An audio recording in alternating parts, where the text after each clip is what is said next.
Welcome. I am here today to help you with your child's anxiety during this crazy time of COVID. And I am going to give you 8 steps to take care of your child during this time.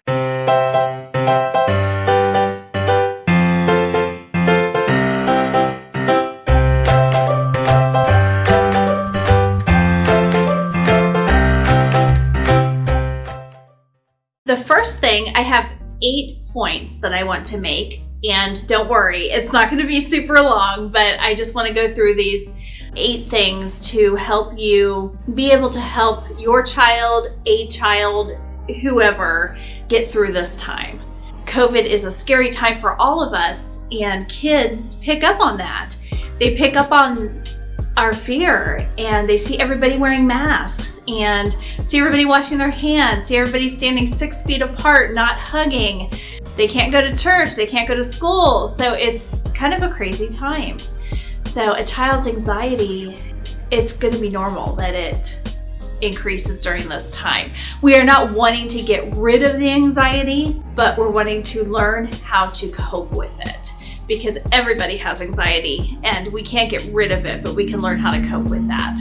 So the first thing that I think is really important is to create a routine.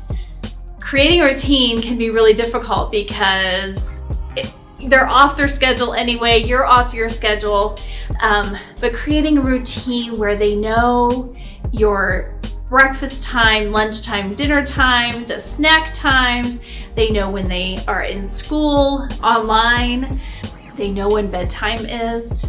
They just know when these things are happening. It helps a child to feel safe and secure. So it's really important that you try to create a routine for kids, especially kids ages probably 2 through 10, 11-ish.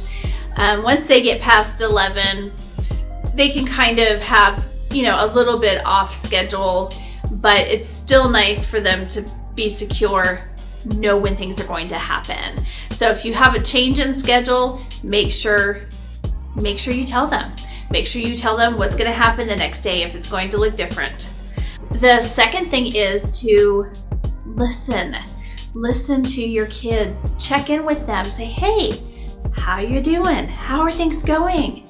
And don't say, oh, you don't really feel like that, or, oh, come on, it's not that bad. You don't want to say that. What you want to do is repeat back to them what they're saying to you. So say your child says, I am just really scared. I don't want to die from this virus. Well, your job as a parent is to say, I understand you're scared. This is a scary time for all of us, and your feelings are okay, but let's help look at the positive things that can happen, and how we're protecting you and how you're protecting yourself.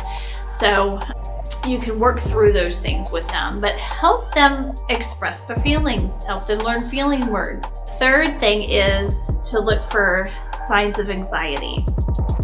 This can be a hard one because children can express anxiety in so many different ways. In younger children, often it's through tantrums, throwing themselves on the ground, slamming doors, that kind of stuff. Saying I hate you, which can be devastating to a parent, but it's just their way of saying, look, I don't have the words for this. I'm scared. I don't know what to do.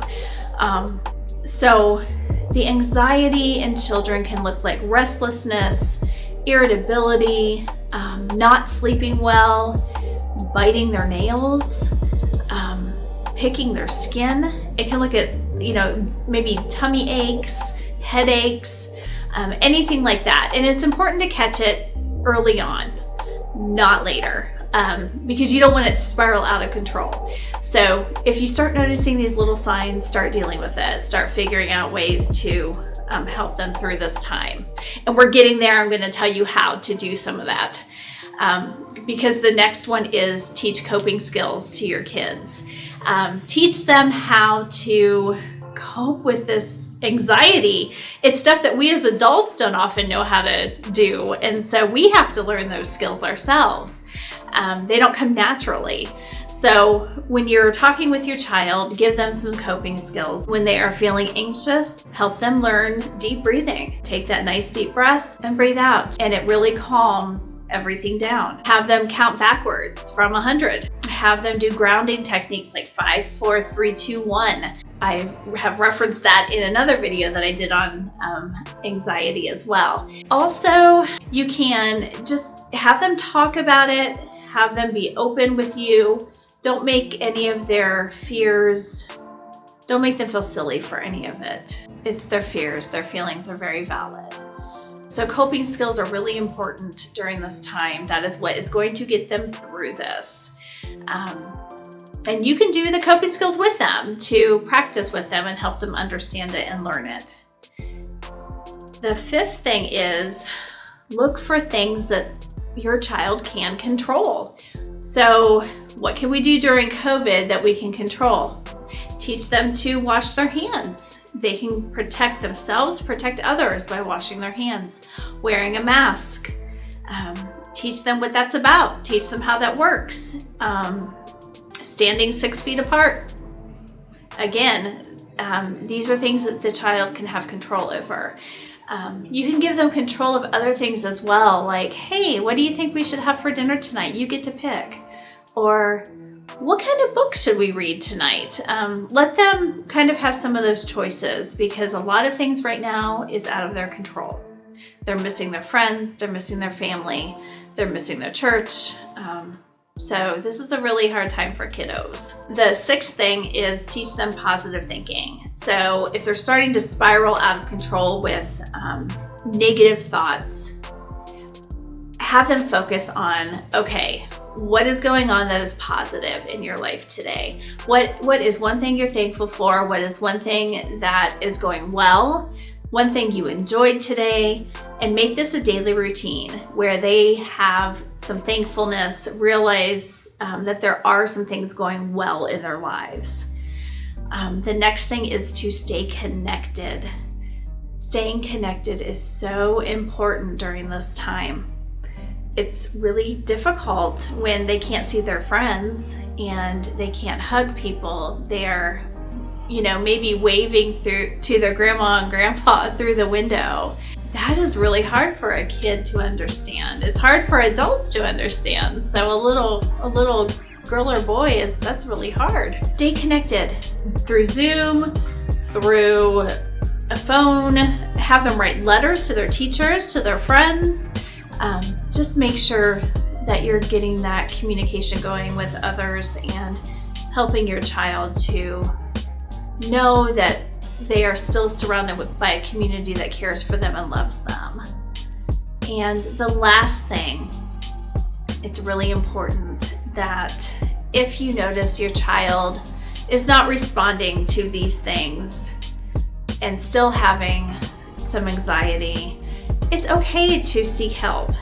Right now, most therapists are doing virtual visits. So you can go online. All you have to do is flip on that computer, put your child in front, and the therapist will take over. It's important for your child to have a safe place to vent, a place where they just know that they're not going to worry mom and dad with anything, that they can just come to that person and really share what is going on in their heads. And the therapist can also help you have tools to help your child. I hope that you can use these skills that I've given you to help your child get through this time of COVID. Now that we are kind of back in lockdown again, my hope is for your family to be happy, healthy, and well. And I hope that you can feel God's love as well.